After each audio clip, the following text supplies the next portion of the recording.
Man, I'm Bruce. time to get on target at The Hub. Wee. Bruce is ready to go today. We're ready to go today. He's like, boom, boom, boom.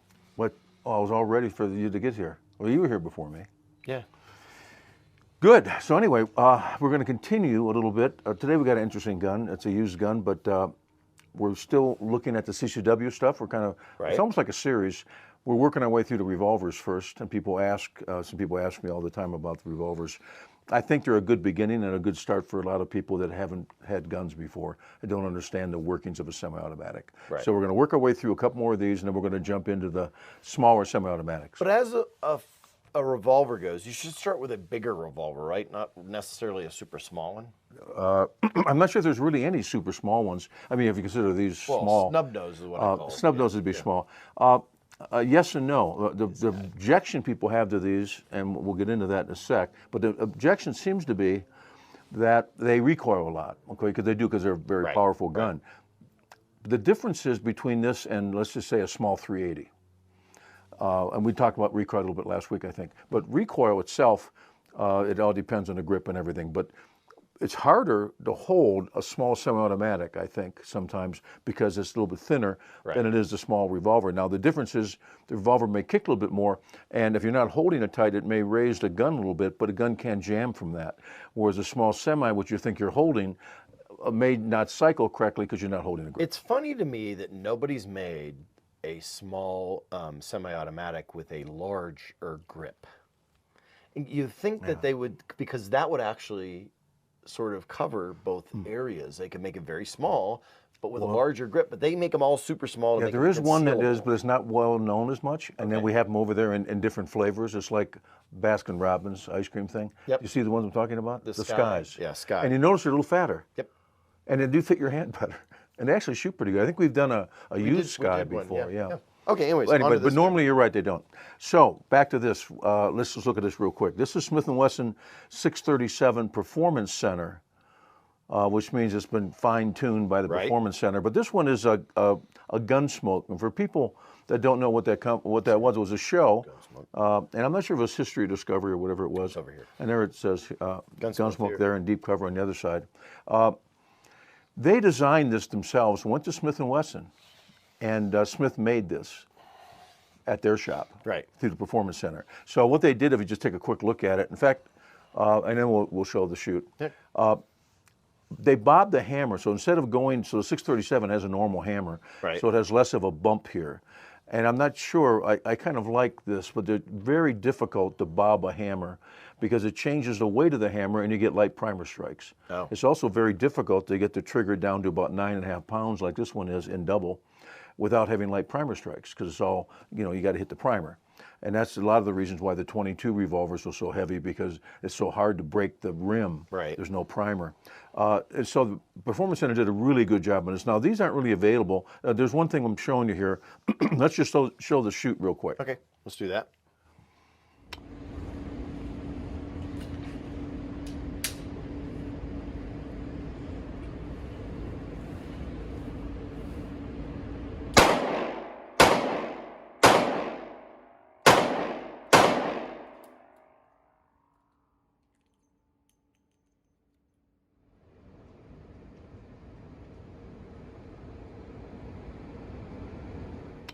Okay, so one of the reasons that people have complained, if they've ever complained about this gun, they love the gun, is that grip.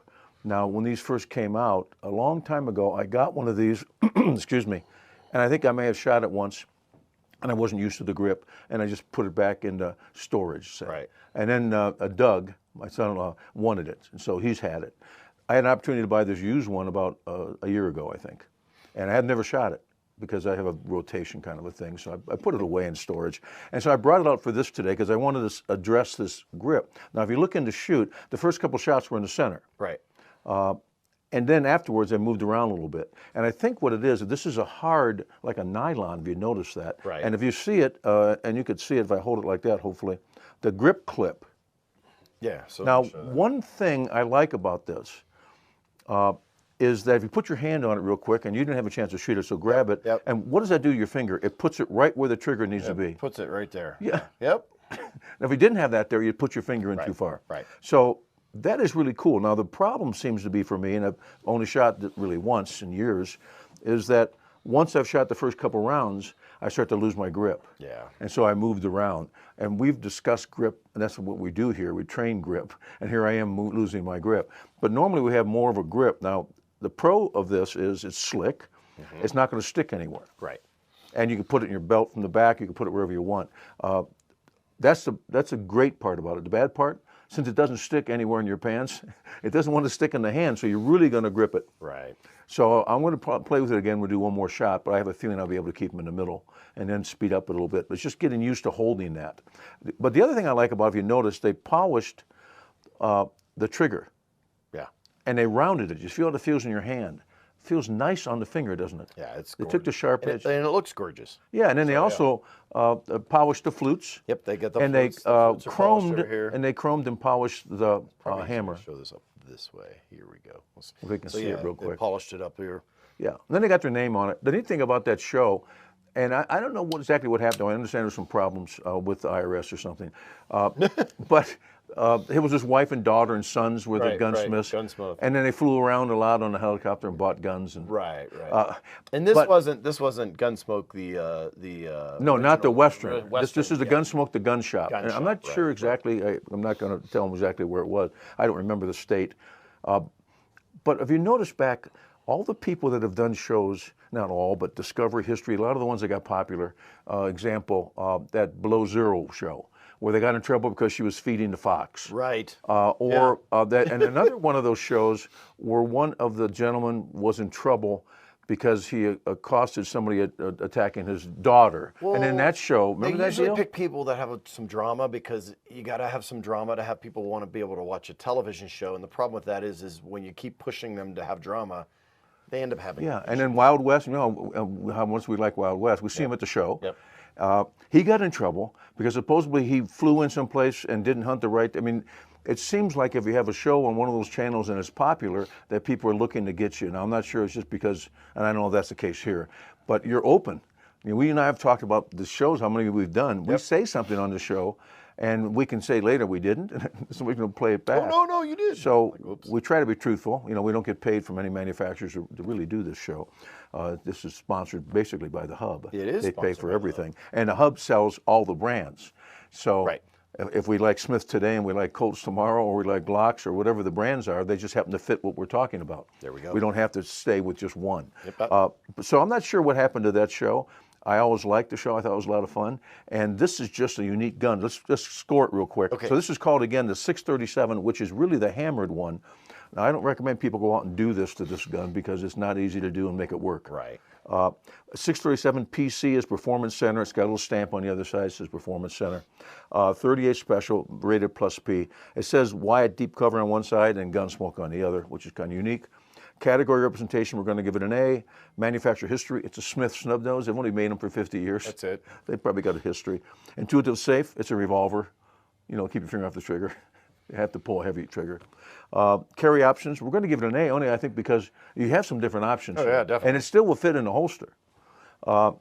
Function, A. Feel, I'm going to give it a B plus only because I'm still out on this. Now, some people probably take this off and put a regular grip on it. I'm not sure. I like the way it holds my finger out. Yeah, maybe you could get this grip roughened up. Yeah, because it is a little slick. But of course, it's slick so it doesn't catch. Right. So it's a pro and con. We'll give it a B plus on the feel. Cost, this is $400 for a used gun. This is a great gun. I mean, we're going to give it an A for that. Shootability, again, it's that grip that's going to give it a B plus. Yeah. Because I think, and I didn't do my job by loosening up, but I thought I was holding it and it was slipping. So I got to work on that a little bit. Shootability, so a B plus. Used gun, overall an A minus. I think it could go to A if we could learn this. So the real question is, how much would this go for if it was being sold? Are you looking to buy it from me? Because I already lost the other one to Doug. So how much would it go for if it was being sold? I think you can get them still for 4 to 5. Oh, okay. 4 to 4.5. Because they retail, I think, if I remember correctly, was $549, but people were selling for $499. Right. And I know I bought mine through the shop all those years ago. The first one that I only hardly ever, I shot it one time, and then Doug bought it from me. And I think they were selling for like 4.5, like that, for a good deal. So the fine one somewhere between 4 and 5. You couldn't get this done to it at Performance Center because usually they're like $150 to do this, isn't it? Right, something like that. Yeah, and I'm not sure if they even want to do these anymore because of the history with that show. Yeah. But great gun, A-, and there are used guns out there, and some of these, again, we're on revolver kick, just because we're starting out with this defensive deal. So we'll go onward to some other stuff later. But what a great little gun, and handled nice, trigger was nice. Can't say enough. Very cool, awesome.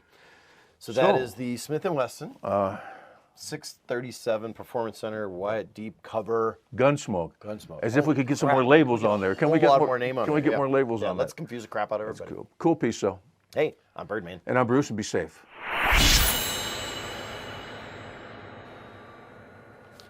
Hey, everybody, thanks for subscribing and comments and all that stuff. We like the comments. We're going to address some of those very shortly. Cool. Thank you very much. We'll keep going. You know this happens at the end of the show, right? Oh.